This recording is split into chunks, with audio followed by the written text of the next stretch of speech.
Yo, yo, yo. Welcome to Non-Mendelian Genetics. So, we're going to start off with non-Mendelian inheritance. So we have already learned about dominant and versus recessive alleles and how they are inherited and how they're expressed. And so we can still take the principles of segregation and independent assortment, but apply it to more complex patterns as seen below. We have the 5 when alleles are not completely dominant or recessive, and there's a range there. Then we also have when a gene has more than 2 alleles. Ooh, that is possible. When genes influence a single phenotype, and when the environment impacts the phenotype, as well as when genes are not located on the nuclear chromosomes.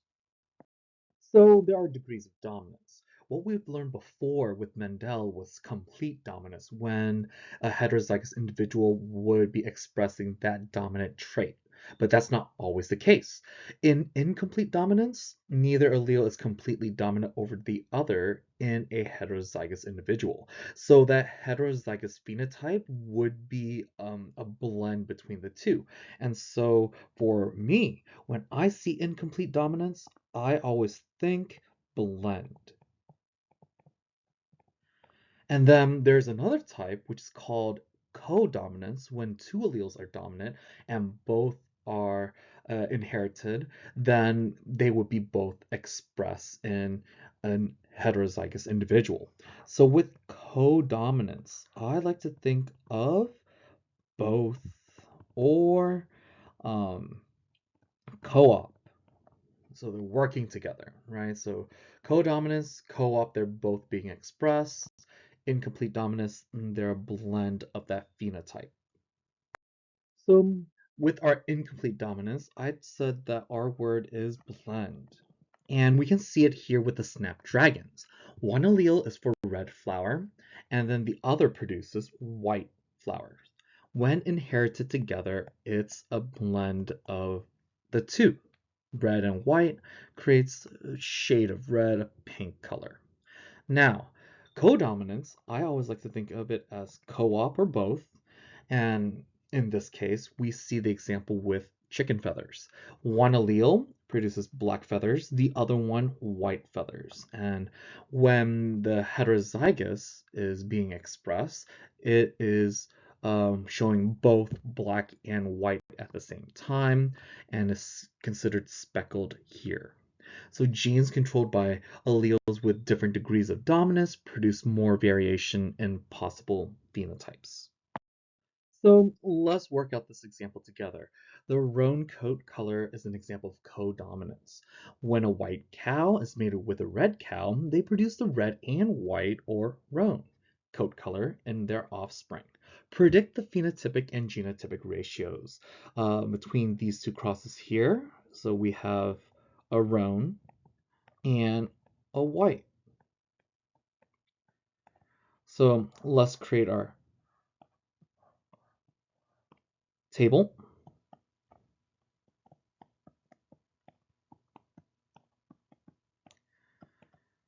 So we have it, whoops.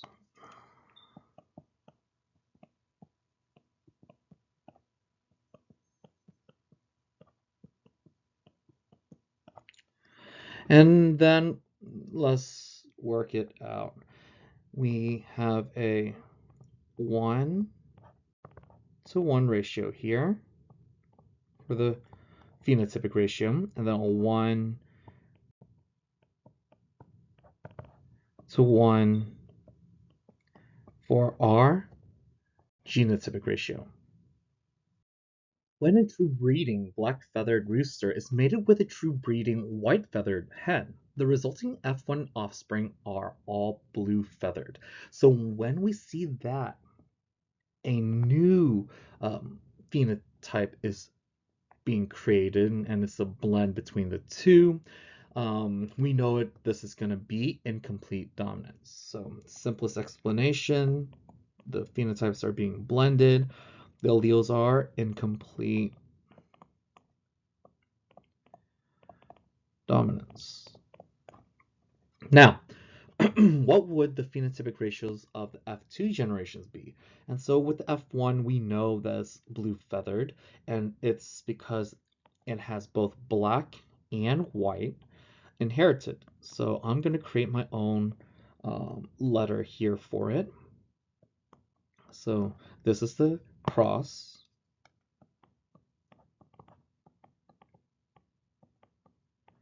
And then let's create our table.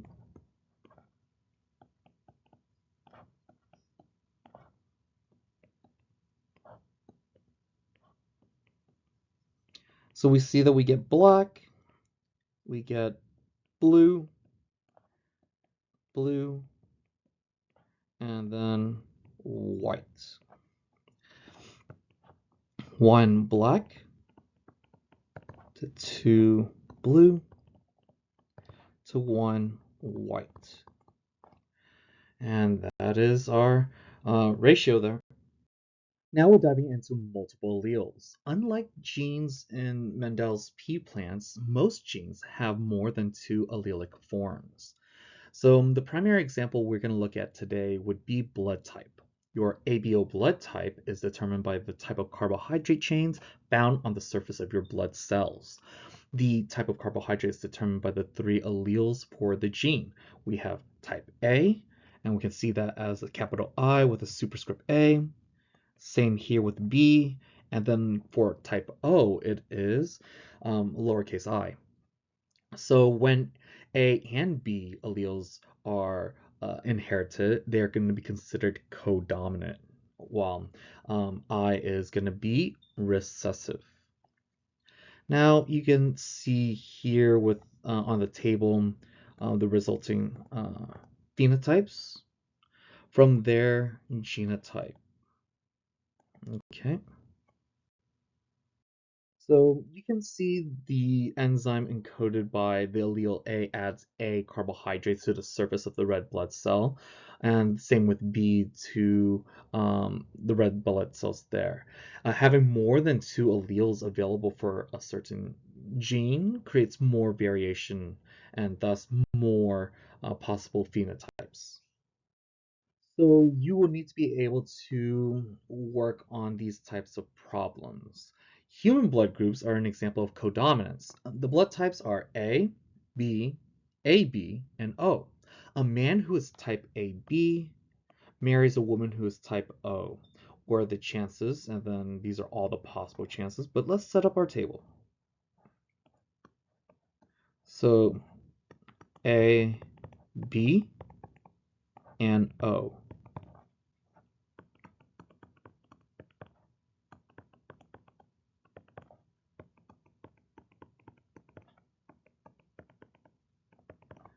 So we see here, what's the chance of having AB blood? That would be 0%. Type O blood, that is also 0. For type A blood, we have 50%. And then for type B blood, we also have 50%. There's a case when multiple genes affect one phenotype, and this is called polygenic inheritance. A combination of two or more genes produces the overall phenotype, and the main example that we do see here would be skin tone. So epistasis is one very specific example of polygenic inheritance. Epistasis is where one gene hides or masks the visible output of another gene. Okay, so again, it's not really involving the genes, but more of the proteins. And that's where we should focus our attention to when we see that word epistasis. And also, when we see epistasis, we need to know what these genes are doing. So I'm going to write on the side here gene 1. And then let's see what it is doing. For gene 1, we see that this is the dominant allele, and it's producing a dark pigment, which is a color. And so no pigment, no color. So a protein that is expressing a color. So I'm going to go and write down color. There are two options, dark and then no pigment. Then let's take a look at gene 2. Gene 2 looks like if it is recessive, the dark pigment shows, but if gene 2 is dominant, nothing is being expressed. So I'm going to call gene 2 expression. And again, the top will be dominant, so no. And then bottom would be recessive, which would be yes. And so you need to be able to look at the flow chart or flow diagram of epistasis, such as this, on your exam, or on the next slide, we're going to work an example of it. Always follow one gene and see where it goes, one pathway. Okay, so dominant leads to pigment. That means a protein is being produced here. And then when gene 2 is acting on this gene 1, if gene 2 is indeed recessive, the expression is allowed. But when gene 2 is dominant, it is blocking the expression of the color, and you don't see a color. For the second flow, where gene 1 is producing no pigment, gene 2 has no effect. If you can see here, dominant, dominant, and then recessive still results in no pigment. So this is another example of epistasis, and we need to be able to solve a problem like this. In mice, agouti is the wild type yellow coat color, which is dominant to the black coat color. A different gene controls whether or not the pigment is deposited in the fur. The dominant allele allows the pigment to be deposited, while the recessive allele causes albinism in the mouse, regardless of the other allele. So we have two genotypes here being crossed, and it is asking for the phenotypic ratio of the offspring. When we're working on epistasis problems, y'all, we always need to go to gene 1, determine what it does. So it produces a color, a pigment. The dominant is considered to be yellow, and then recessive black. Gene 2 expression as well, and is specifically called being deposited in the fur, so I'm going to call it deposition. And then dominant looks like it's being expressed. Recessive is a no. And a no would result in albinism. Now, let's cross these out. We have to do a dihybrid cross, y'all.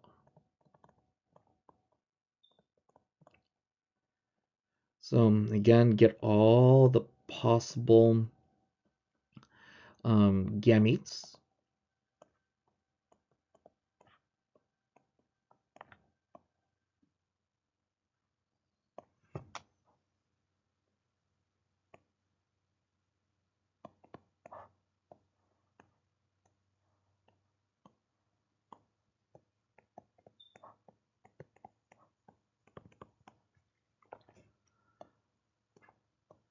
Hopefully I have room here.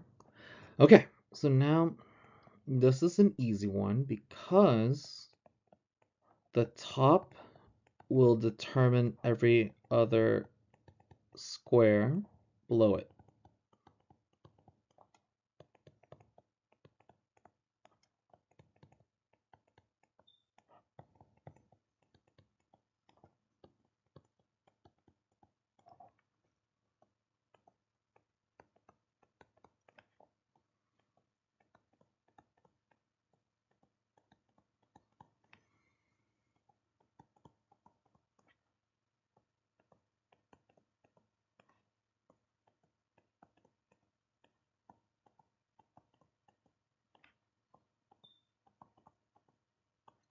Now, let's take a look, y'all.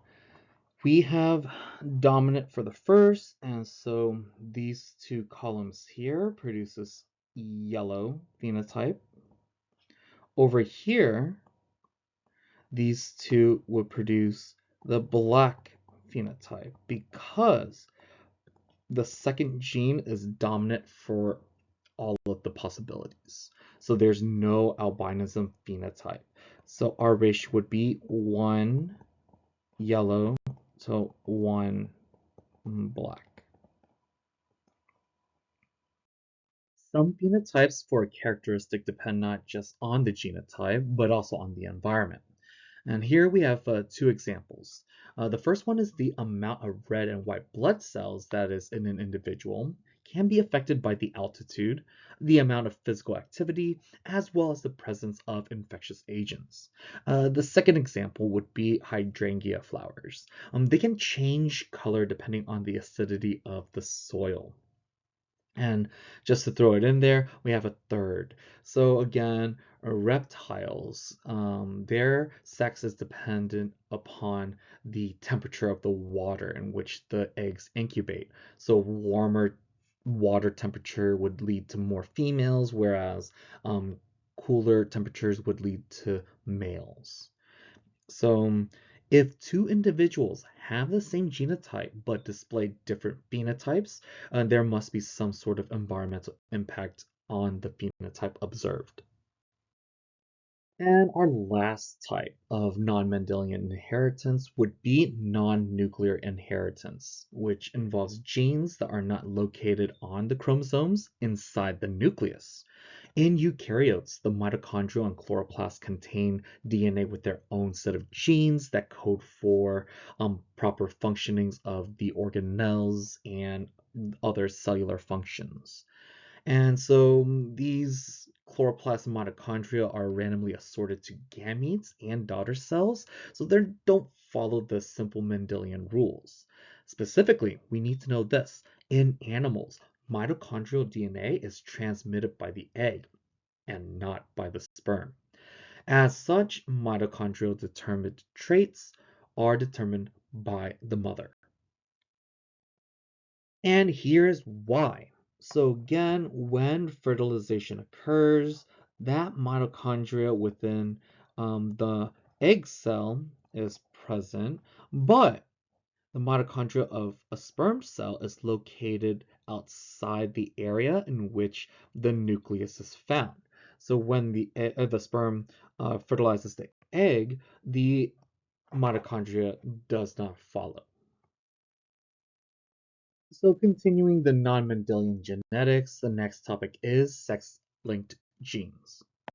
So I've never been a big person on needing to know these scientists' names. So again, this old fart came up with the idea that the genes are located on chromosomes at specific locations. This supported the idea of alleles. Okay, so again, chromosomes explain how genes are made up of two alleles and how they can separate and assort independently, supporting Mendel. So to review the law of segregation, two alleles for each gene are separate. And then the law of independent assortment, those alleles of genes on non-homologous chromosomes assort independently as seen here. So this is an example of the different genes on a chromosome for a Drosophila fly. Again, those characteristics are split up at certain points, locations on that chromosome. So there are two terms that we need to know well, especially in science, and so I'm gonna slow down here a little and underline the vocab. So wild type, when we're working with animals, would be considered the normal and usually the control group. Okay, the second one would be the mutant phenotype, again, experimental. Just big words to remember. You will be reading many different passages that mention the wild type, so just don't be afraid of that when you do see it. Just know it's the normal to compare to. Morgan found that sometimes certain traits are inherited in ratios that differ from the predicted ones, and this is where it leads to the sex-linked idea. So again, he decided to breed the mutant and the wild type together to create a hybrid. And the expected F2 generation ratio would be 3 red to 1 white. However, the only flies that had white eyes were all male flies, and all the females had red eyes, including some of the males. And so Morgan concluded that the gene for eye color was located on the X chromosome. Further experiments conducted confirmed his hypothesis. So now we need to know how to do crosses when we're dealing with sex-linked genes. So sex-linked genes simply means genes located on the X chromosomes. Sometimes it's located on the Y and is Y-linked. It will be very specific and will be specified in the problem. So this results in the trait being inherited differently in males and females. Females who have 2X chromosomes receive 2 alleles for that gene, whereas the males, they only have 1X, so they only receive 1 allele. So when we are crossing male and female, we have to take that into consideration. Okay, so again, let's see how it's done. The allele on the X chromosome is written as a superscript. And so for this example of hemophilia, which is a sex-linked recessive disorder, it is going to be represented as a superscript lowercase h. The Punnett square below shows a cross between a woman who is a carrier.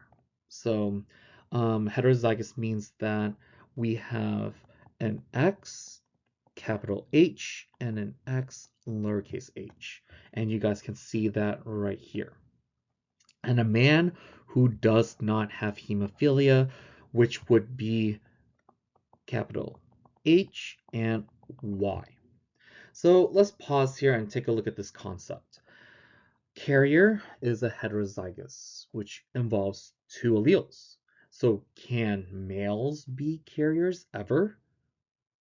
No, you are correct. So again, males either display the disorder or do not display the disorder. So when we have those crosses, y'all, we see that again, 75% of the possible offsprings would not be affected, and then 25% a chance of having the disorder. Okay, all daughters are unaffected.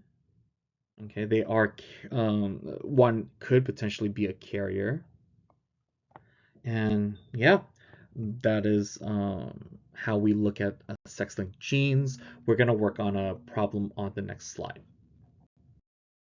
Muscular dystrophy is an example of an X-linked recessive disorder that causes progressive muscular weakness.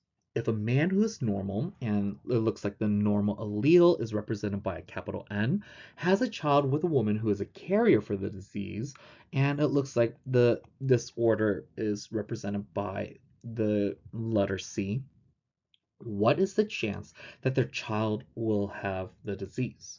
So let's create our Punnett square.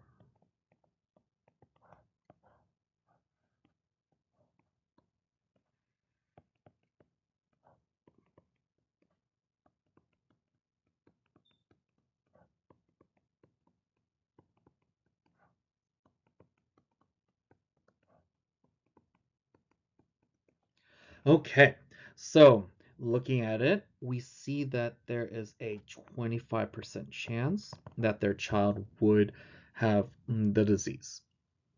Now, if it wasn't a child per se, but we want to know what's the probability of their boy having the disease, that would now be isolating it between these two. We're only looking at the boys. And so the percentage changes from 25 to 50%.